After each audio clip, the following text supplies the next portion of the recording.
Welcome back to another episode of From the Foundation Up. Today's episode is about, I've got my house picked out, I found my lot, or I still might need a lot. What do I do next? So let's take it from the bottom and work our way up till we can get to the point where we're going to have a submission to the township on a lot. So first off, we have to figure out is if you have your lot. So let's just make the presumption that right now you have your lot. That lot, we need to determine what exactly the lot has already and where we have to go.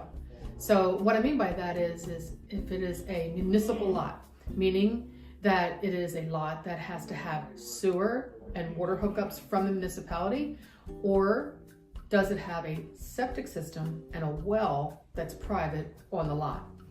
And at that point, and sometimes, believe it or not, sometimes there's a mixture of both. Sometimes you will have a well and a sewer hookup.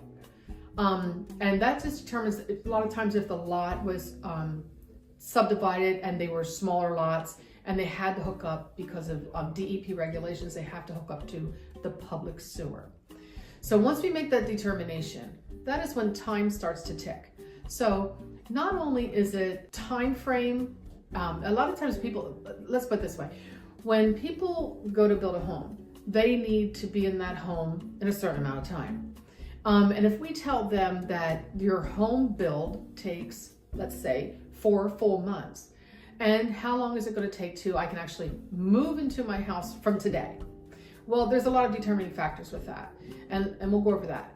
So the determining factor is going back again to the first example was, if it is a lot that will be serviced on its own, no municipalities. So it's a well and a septic, private on the lot.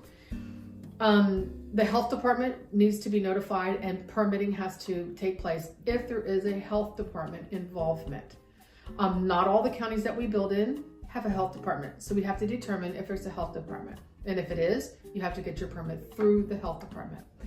If it is not, then you just usually have to get it locally. As far as the septic permit, that too has to be determined. Where are we at with that? So some people will buy land. Sometimes land is gifted. Typically, if land is bought on the market, it is already perked, at least perked, it should be. If you're purchasing through the real estate market with a realtor. If not, it will definitely be disclosed to you. But if you have the perk test, you're one step ahead. But if you don't have a perk test, then those things are just things that are going to take more time, more effort, and some more money to accomplish. So being it said that we're on that private lot, it is a lot that you're purchasing it through the market and it has a perk test. Then the next step for that was going to be is we need to get that designed from the perk test. So the design then goes to an SEO, which is a sewer enforcement officer, and they will permit it by reviewing the design that our designers have put forth to them that we submitted. Once that permit is in hand, that's the permit that starts everything in motion. Without a sewer permit, you are going to go nowhere. So that is the first thing that has to be taken care of. Getting your septic permit, and making sure that you can get a well permit after that. The health department, they will not allow you to get a well permit if it's a health department issued. They will not give you a well permit unless you have a sewer permit. So it catches you out there. It's sort of a pinch, but at the same time, the health department is protecting your interests by making sure that you are drinking water that's potable and it's not too close to the septic. You don't want that. So there's planning involved with that. The next thing would be we determine is through our discovery phase. Prior to you going to closing on your lot, typically we do all of our discovery so that you know what the total involvement is going to be. So with that said, you'll meet here with our sales team and decide on a home that you're going to want. You have your lot. These are making these presumptions, and we'll go through it if you don't have a lot. We'll go through that exercise as well. But it's presuming that you have your lot, you've picked out your house, you've made your blueprint deposit to us. The next thing is a site visit. And that is our sales team comes out with my husband, Larry. He goes to every site meeting. He will meet out there with you, and then he will meet with as well as our sales girl goes out, Elena, and then we meet with you, Larry, and the excavator. We all converge on your lot. So we have boots on the ground, and we're going to see what's up. What is this lot going to need for site costs, for the lot improvements? So after that, they come back, and then we make the appropriate contacts to the different people that are going to be involved. So we contact the municipality, we talk to the building inspectors, we try to talk to the township engineers if it's possible. If not, typically they have a good website, and the website specifically shows on there what exactly is going to be needed on the site plans, what they're requesting and what they're looking for. With that said, then we also take into consideration the engineering. So again, these are those things that way back when we first started this episode, we started talking about how long is it going to take. That's the big question that people want to know, is how long is this going to take? Well, to know how long it's going to take is to see where you got to go. You got to know where you're at to know where you're going. So you have to determine what engineering has to be taken place, what septic permits have to be, well permits have to be, and then or when you bought it, did they have a plot plan? Was there a land development plan? And if those things are required and you don't have them, then we need to get in a consultant that will do that. A lot of times, I'm going to say 90% of our clients use our engineer. We hope that all of our clients use our engineer, but we do understand that people come in different phases. If it was a subdivision given to them by their parents or anything like that, family, it doesn't matter. If it came through as a subdivision and the subdivision guy who did the development, well, he didn't take it very far. We find that there were some subdivisions, typically in Berks County, where the subdivision was complete, but the stormwater management wasn't done. So then you have to take it from there. So there's a lot of determining factors that's going to be able to give us an answer to you, to say, well, you're going to be able to move in June, or you're going to be moving in at Christmas, depending, So those are the things that you just have to find out, from the discovery phase.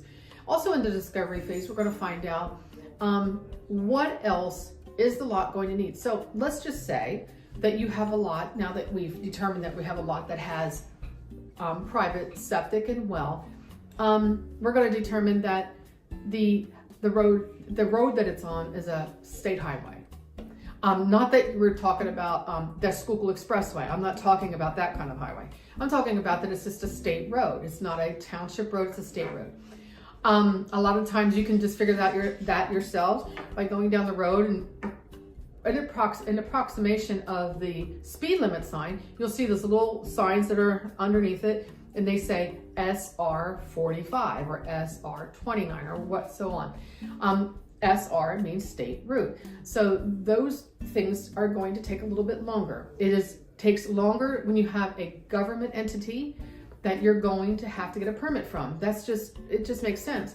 If you're getting your township road and you go to the township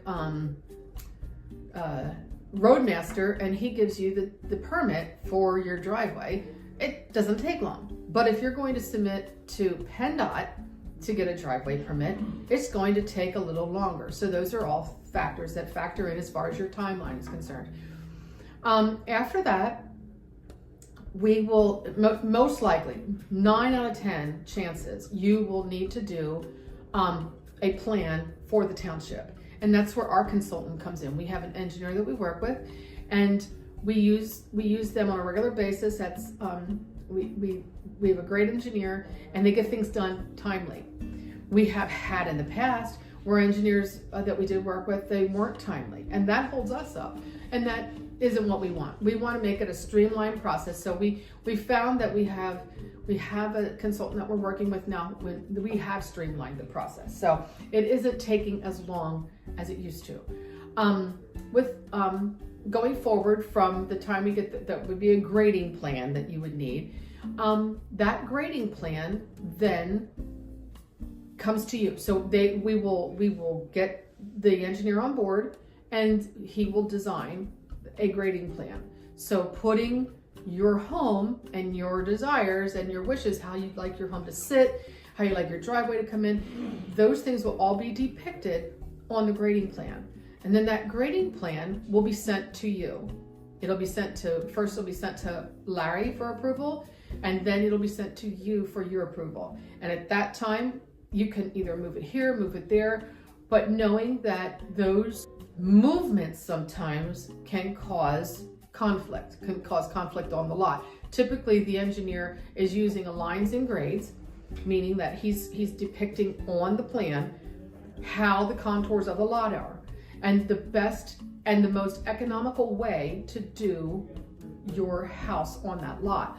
But sometimes people, they don't want it exactly like that. They don't mind spending the extra money and moving in here and tweaking the plan here, and that's fine. But we will always give you the most economical, budget-friendly grading plan to look at, and then we can go from there. So let's say then the plan is approved by you, approved by Larry. It goes back over to the engineering people, and they will finalize the plan.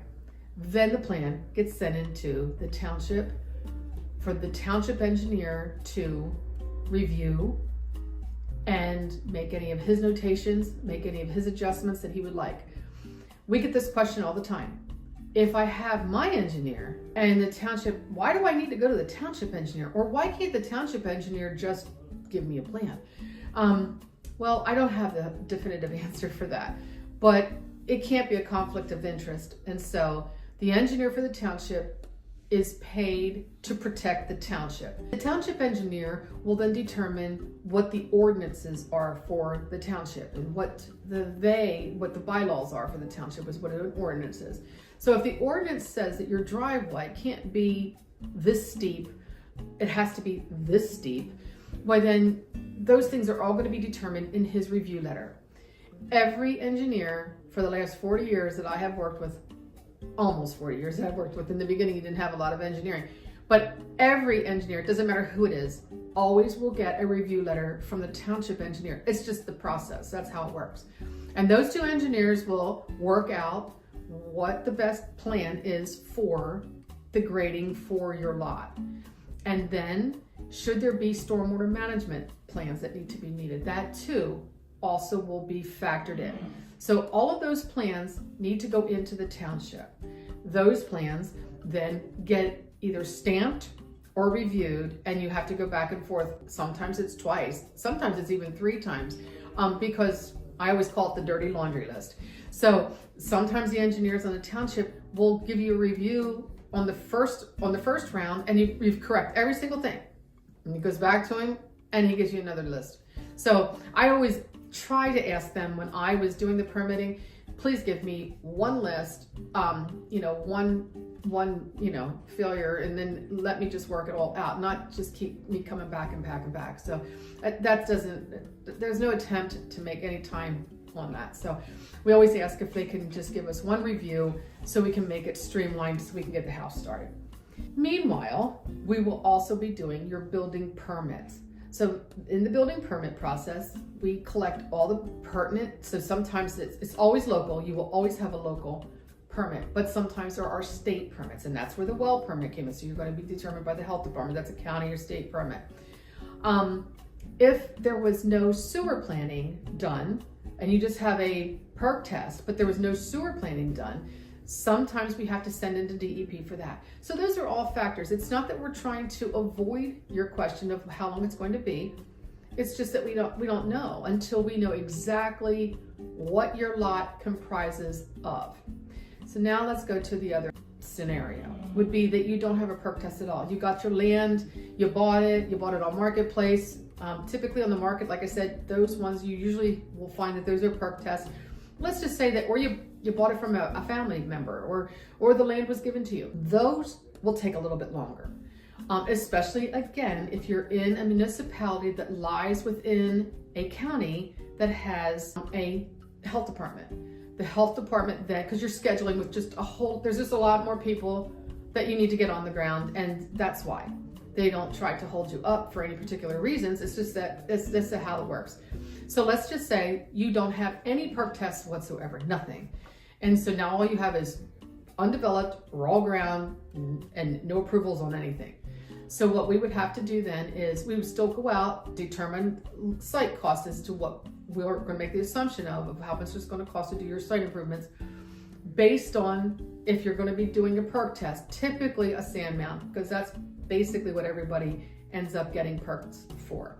So then we need to line up different consultants that we outsource to do the perk testing. So you would need to get a person to do with soils, the guy that does the design work, they will do that, or you sometimes you might need a soil scientist, but we have all of those people at the ready to go about getting what we need to get that done. But that can sometimes take up a little bit of time.